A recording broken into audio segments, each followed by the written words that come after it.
देखिए, न्यायालय का मतलब और काम है संविधान की रक्षा करे,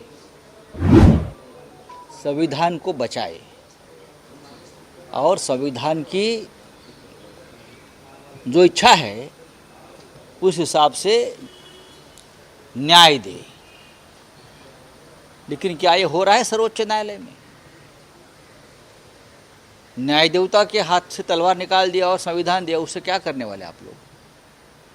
संविधान को तो आप खत्म कर रहे हो। आँख पर की पट्टी खोल दी तो आप खुले आँख से भ्रष्टाचार देखते रहो और संविधान की हत्या देखते रहो। खुले आँख खोल कर देखते रहो।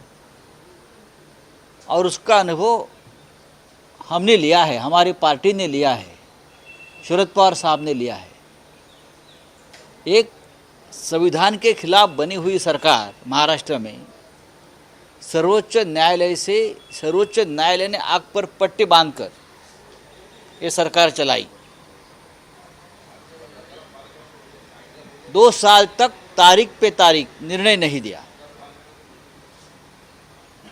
ऐसे बहुत से निर्णय हैं जो संविधान के हिसाब से होने चाहिए थे।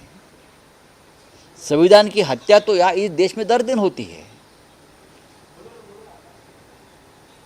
अब न्याय देवता के हाथ में आप संविधान की किताब देकर आप आरएसएस का एजेंडा चला रहे हो क्योंकि उनको एक प्रचार करना है। ये प्रचार है, ये प्रोपेगेंडा है।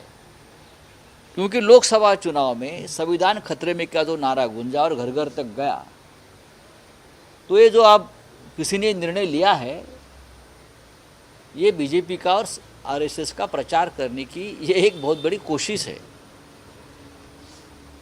जो परंपरा चलती आई है कि हमारी न्याय देवता सभी को उसके हाथ में एक तराजू होता है और पट्टी बांधी। मैं देखूंगा नहीं कौन छोटा है कौन बड़ा है, सबको समान न्याय होगा, न्याय का तराजू समान होगा। लेकिन हुआ है क्या 10 साल में? ये नहीं हुआ है और हम उसके सबसे बड़े विक्टिम हैं।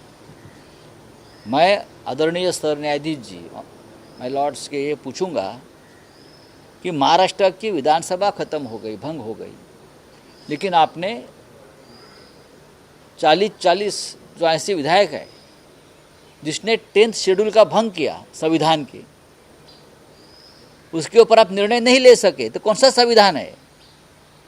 आपके लाइब्रेरी में संविधान वाली आप एक मूर्ति रखेंगे, अब उसे क्या होगा? देश की जनता ने सब कुछ देख लिया है।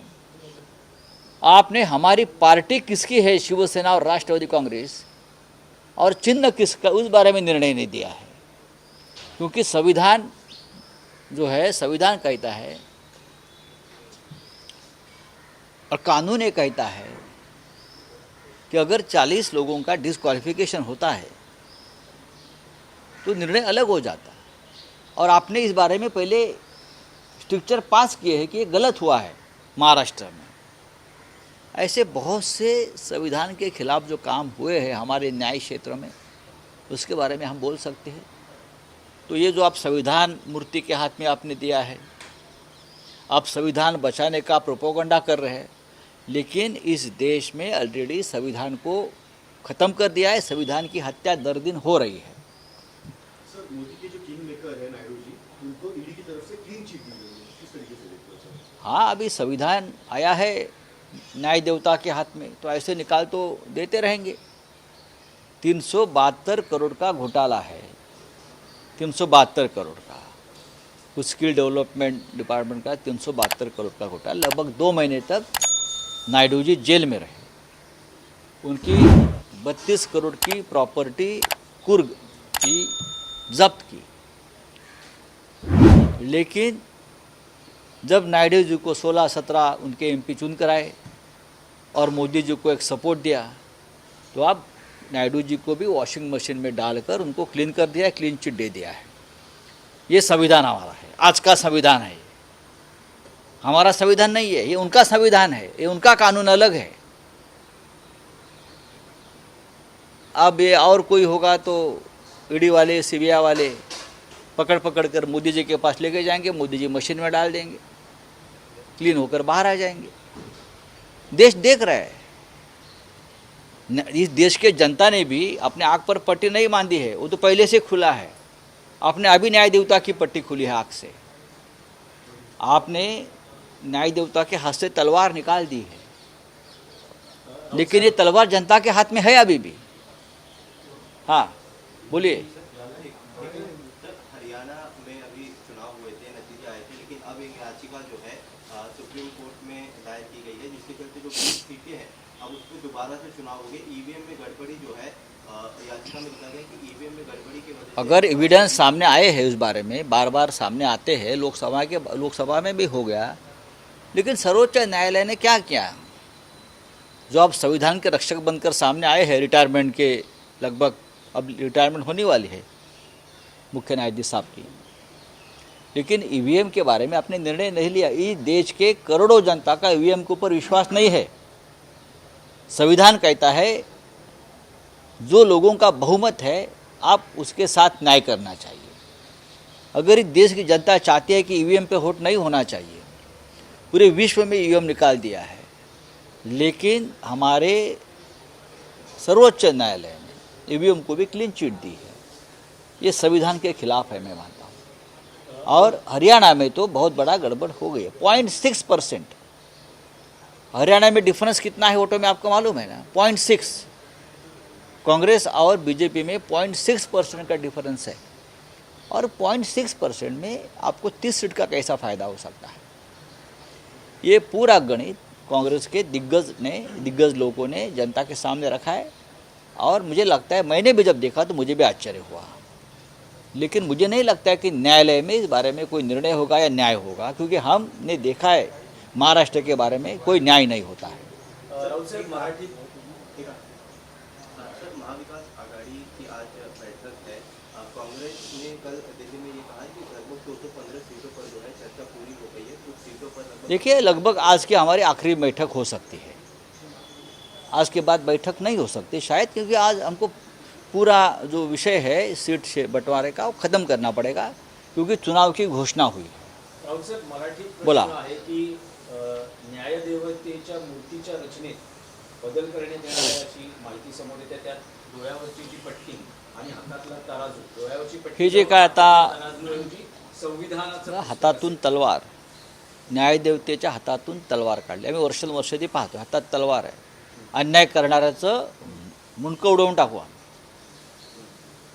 बलात्कार करणाऱ्यांचं, भ्रष्टाचार करणाऱ्यांचं, भ्रष्टाचारांना वॉशिंग मशीनमध्ये टाकणाऱ्यांचं मुंडकं उडवू, अशी ती रचना आहे. आणि डोळ्याला पट्टी यासाठी आहे की माझ्यासमोर किती मोठी व्यक्ती असू द्या, मी ती व्यक्ती किती मोठी आहे, किती पदसिद्ध आहे, किती श्रीमंत आहे, किती शक्तिमान आहे, ते पाहून मी न्याय करणार नाही. न्याय सगळ्यांसाठी समान आहे, हा तराजू आहे न्यायाचा. पण या देशात गेल्या 10 वर्षामध्ये असा न्याय झाल्याचं मी पाहिलं नाही. संविधानाचं रक्षण झाल्याचं आम्ही पाहिलं नाही. त्यासाठी लोकसभेमध्ये संविधान खतरमेचा नारा आम्हाला द्यावा लागला. या देशातलं संविधान बदलायची संपूर्ण कारस्थान रचण्यात आलं होतं, आणि या देशाच्या जनतेनं संविधान वाचवण्यासाठी मोदींचं बहुमतच काढून टाकलं. हा जो काय विषय आहे, यातून मार्ग काढण्यासाठी आणि लोकांच्या मनातली ती जी भावना आहे संविधानासंदर्भात ती पुसून काढण्यासाठी न्यायालयाच्या काही लोकांनी भारतीय जनता पक्षाला मदत करण्याचं ठरवलेलं दिसतं आहे. तसं नसतं तर अचानक डोळ्यावरची पट्टी काढून आता उघड्या डोळ्यांना भ्रष्टाचार पहा, उघड्या डोळ्यांना खून बलात्कार, उघड्या डोळ्यानं आता सध्या तसंच पाहिलं जातं आहे. मोदीजी तेच करतात, अमित शहा तेच करत आहेत, फडणवीस, एकनाथ शिंदे तेच करत आहेत. उघड्या डोळ्यानं सगळं करतायत आणि करायला लावत आहेत. त्याच्यामुळे त्यांनी न्यायदेवतेच्या डोळ्यावरची पट्टी काढलेली आहे, हातातली तलवारी काढून टाकली, संविधान दिलं हातात. पण संविधानाचं रक्षण किंवा संविधानानुसार काम होतं आहे का? आम्ही सगळ्यात जास्त त्याच्यामधले त्याला व्हिक्टीम म्हणता ते आहोत. गेल्या 2.5 वर्षापासून या राज्यामध्ये संविधानाच्या विरोधी चाललेले सरकार आहे, महाराष्ट्रासारख्या राज्यामध्ये. आणि ते घटनाबाह्य सरकार रोज भ्रष्टाचार करत आहे, रोज अत्याचार करत आहे, आणि सर्वोच्च न्यायालयाच्या न्यायमूर्तींनी त्याच्यावरती कोणताही निर्णय घेण्यास हतबलता दाखवली. तुम्ही संविधानाचे रक्षक आहात ना, तुम्ही त्या पुतळ्याच्या हातामध्ये का संविधानाचं पुस्तक देताय? तुमच्या समोर तर पुस्तक फडफडत आहे हो संविधानाचं. शिवसेना कोणाची, राष्ट्रवादी काँग्रेस पक्ष कोणाचा हे स्पष्ट असताना तुम्ही निर्णय देऊ शकला नाही, कारण मोदी आणि शहांची तशी इच्छा नव्हती. मी संविधानावरती कोणीतरी पाय ठेवलेला आहे तुमच्या समोरच्या, तेव्हा त्या पुतळीच्या हातामध्ये तुम्ही जे नाटक करताय, हा भारतीय जनता पक्षाचा अजेंडा आहे, हा RSSचा अजेंडा आहे जो तुम्ही राबवताय. हा तुम्ही प्रचार करताय एका पक्षाचा, हे मी स्पष्टपणे सांगतो आहे. तुम्ही आधी संविधानाचं रक्षक म्हणून काम करा, जे तुम्ही करत नाही आहात. EVMच्या संदर्भात या देशाच्या जनतेची इच्छा आहे, लोकभावना आहे. EVMमध्ये घोटाळा होतो आहे, पण तुम्ही EVMला क्लीन चिट दिलेली आहे. तुम्ही या देशामध्ये संविधानाचा गैरवापर करून, कायद्याचा गैरवापर करून लोकशाहीतल्या विरोधी पक्षाला खतम केलं जातं आणि तुम्ही डोळे उघडे ठेवून बघताय. त्याच्यामुळे हे जे काय चाललं आहे, न्यायदेवतेच्या हातात तलवार काढून संविधान द्यायचं, गोळाची पट्टी काढायची, हा सगळा प्रोपगंडा आहे. वोट जिहाद हा शब्द कायद्याच्या चौकटीत आहे की नाही हे तपासलं जाईल असं महाराष्ट्र निवडणूक आयोग म्हणतो. नाही, तपासणारा म्हणजे त्याला तपासण्यासाठी किती काळ घेणार आहात तुम्ही? आणि तुम्ही सांगा ना, आम्ही 24 तासात तपास करू. वोट जिहाद कायद्याच्या चौकटीत आहे की नाही हे पाहायला फारची गरज नाही. तुम्ही याला जाती आणि धार्मिक रंग देत आहे. या देशात मुस्लिमांनी मतदान करायचं नाही का? ख्रिश्चनांनी मतदान करायचं नाही का? जैन समाजानं मतदान करायचं नाही, पारशांनी मतदान करायचं नाही? हा वोट जिहाद होतो. तुमचे किरण रिजिजूजी सरळ सरळ सांगतात की मुसलमानांनी भाजपला मतदान करावं, आम्ही तुम्हाला मंत्रिपद देऊ. हा वोट जिहादचा विषय होऊ शकत नाही. सर, निवडणूक जाहीर होतात 359 GR काढण्यात आले होते, मात्र त्यातील आता 112 टेंडर आणि GR मागे घ्यावे लागले सरकारने. हो, मागे घ्यावे लागले, ठीक आहे, पण त्यांच्यावरती ॲक्शन काय होणार आहे? लाडकी बहीण योजनासारख्या ज्या योजना आहेत किंवा अनेक अशा योजना आहेत, टोल माफीसारख्या योजना आहेत, या तुम्हाला टोल माफी करायची होती ना, मग 2 वर्षापूर्वी का नाही केली?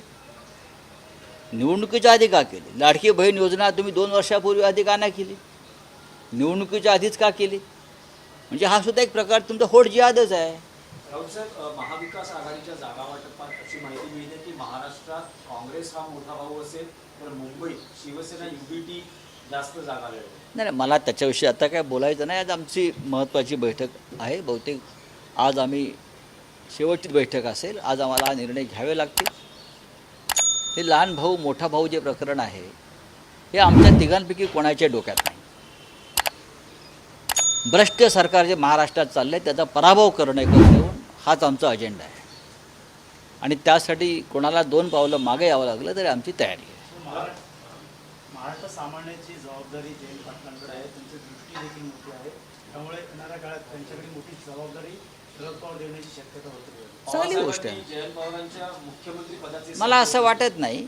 जर तसं पवारसाहेबांचे संकेत असतील तर त्याच्यावरती आम्ही चर्चा करू, पण पवारसाहेब असे कधी कुठले संकेत देत नाहीत.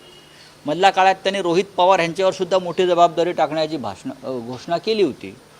आणि एका पक्षात 2 मुख्यमंत्री होत नाही. सुप्रियाताईंचंही नाव चालतं आहे मधल्या काळामध्ये, जितेंद्र आव्हाडांचंही नाव चालू आहे. त्यामुळे 5-6 लोक कसे मुख्यमंत्री होऊ शकतात ना एकाच पक्षामधले? ठीक आहे, थँक्यू. मुख्यमंत्री पदावर नेमकं काय? कारण उद्धव ठाकरे म्हणतायत की निवडणुकीच्या नंतर आम्ही ठरवू. नंतर स्टेटमेंट असं येतं की आधी महायुतीचा मुख्यमंत्री जाहीर होऊ हे द्या. पहा, मुख्यमंत्र्यांची टोलवाटोलवी आता महायुती आणि महाविकास आघाडी चालूच राहणार. हे राजकारण आहे शेवटी. लोक कोणाच्या चेहऱ्याकडे पाहून मतदान करणार आहेत हे अख्खा देश जाणतो. त्यासाठी कोणी घोषणा करण्याची गरज नाही. गरजा हिंदुस्तान चॅनलला सबस्क्राईब करा आणि ताज्या घडामोडी जाणून घेण्यासाठी बेल आयकॉनवर प्रेस करा.